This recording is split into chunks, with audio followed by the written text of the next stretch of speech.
안녕하세요. 법무법인 일로의 정호승 변호사입니다. 유력 국회의원 아드님께서 마약 던지기를 했다.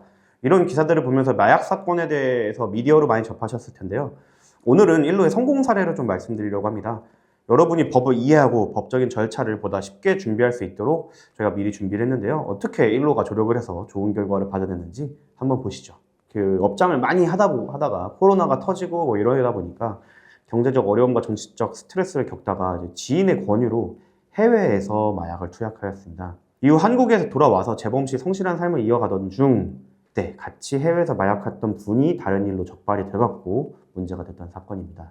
우리나라에서는 마약류 관리에 관한 법률에 따라서 마약의 투약, 소지, 유통 등을 엄격하게 금지하고 있습니다. 그러나 이제 형사처벌을 결정할 때는 피의자의 동기, 행위에 대한 동기, 반성 여부, 재범 가능성 등을 종합적으로 판단해서 이게 처벌이 능사가 아니기 때문에 좀 종합적으로 보고 선처를 하는 경우도 꽤 있습니다. 법률 구체적으로 살펴보자면 마약류 관리법에 관한 법률 제60조는 누구든지 마약을 투약하거나 소지, 운반, 매매해서는 아니 된다. 이를 위반할 경우 10년 이하의 징역 또는 1억 원 이하의 벌금을 처한다라고 되어 있는데요. 보통 규정이지만 이제 형법 제51조에서 양형의 조건으로 범행의 동기, 수단과 결과, 범인의 성격, 행동, 범행 후의 정황 등을 고려하여 양형을 정한다라고 되어 있고, 이러한 법 조항들을 기반으로 법무법인 1루는 다음과 같은 쟁점들을 주장했습니다.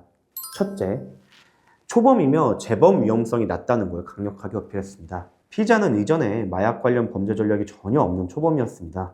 초범에게는 일반 투약의 경우 법원이 비교적 관대한 처분을 내리는 경향이 있으며 형법 59조에 따라 선고유예나 집행유예 가능성도 꽤 검토될 수 있습니다. 이 수사에 대한 적극적인 협조. 사실 맨 처음에 이분을 만났던 거는 저희가 집 앞에서 저희가 미리 만나서 들어갔어요. 왜냐면 이미 집에 경찰분들이 오셨었고 압수수색을 위해서. 그래서 이분이 처음에는 저희를 협조를 받기 전에 전화를 받았을 때는 좀 혐의를 부인하는 듯한 뭐 말을 했지만 저희가 설득을 했고, 왜냐면 사실 뭐 마약이라는 게 그 집에 찾아올 정도로 압수수색 영장이 나왔다는 건 범죄 혐의가 어느 정도 구체가 되었다는 뜻이어서, 그래서 저희가 설득을 해서 자백하는 걸로 바꿨고, 그래서 수사기관에 적극적으로 협조를 했습니다.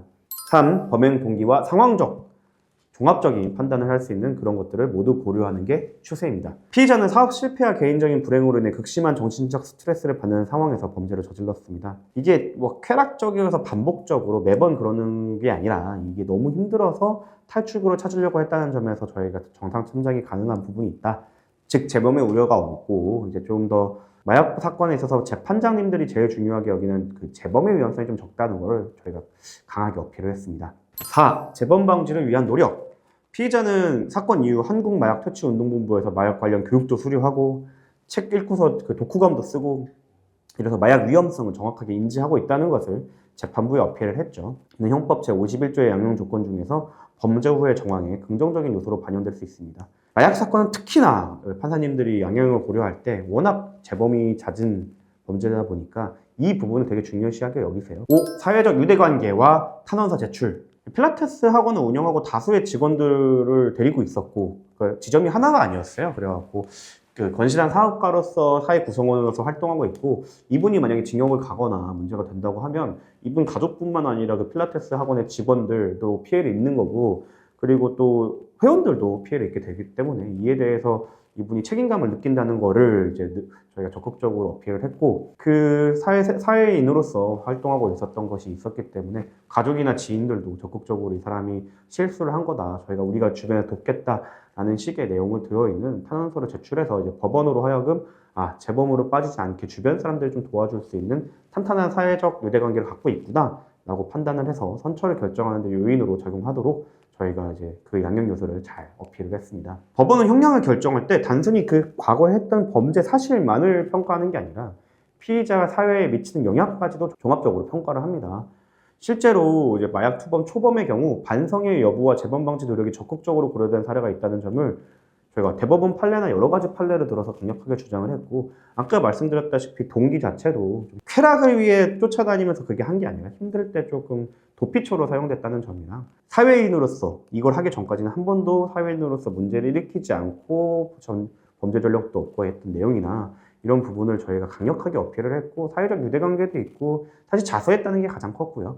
그리고 적극적으로 자기가 재범 방지를 위해 노력을 했다는 걸 해서 사실 법원까지 가지도 않았죠. 기소유예가 검찰에서 내려와서, 사실 보통 이런 경우에는 검찰에서 그 교육주거부 기소유예라고 해서 검찰이 내리는 교육을 받게 해요. 그래야 기소유예를 해주겠다는 조건부 기소유예를 내려주는데 저희 의뢰인이 이미 먼저 강의도 듣고 막 독후감도 써고 했다 보니까 기소유예를 그냥 검찰에서 바로 조건 없이 내려줬던 기억이 있습니다. 마약에 손댄 건 당연히 잘못하셨죠. 하지만 의뢰인이 여러 가지 개인적 사정과 진심 어린 반성과 태도 그리고 개선의 여지를 적극적으로 보여줄 수 있도록 옆에서 코칭을 하고 검찰과 법원에 보통 제출을 하고 있습니다. 마약류 범죄는 그 자체로서 매우 중대한 위법 행위지만 피의자의 적극적인 반성과 태도, 개선의 모습은 법원에서도 그리고 검찰에서도 수사기관에서도 충분히 고려를 하고 선처해줄 수 있는 가능성이 있습니다. 혹시 더 궁금한 점이 있으면 언제든지 댓글 남겨주시고 다음 영상에서는 더 유익한 정보로 찾아뵙겠습니다. 감사합니다.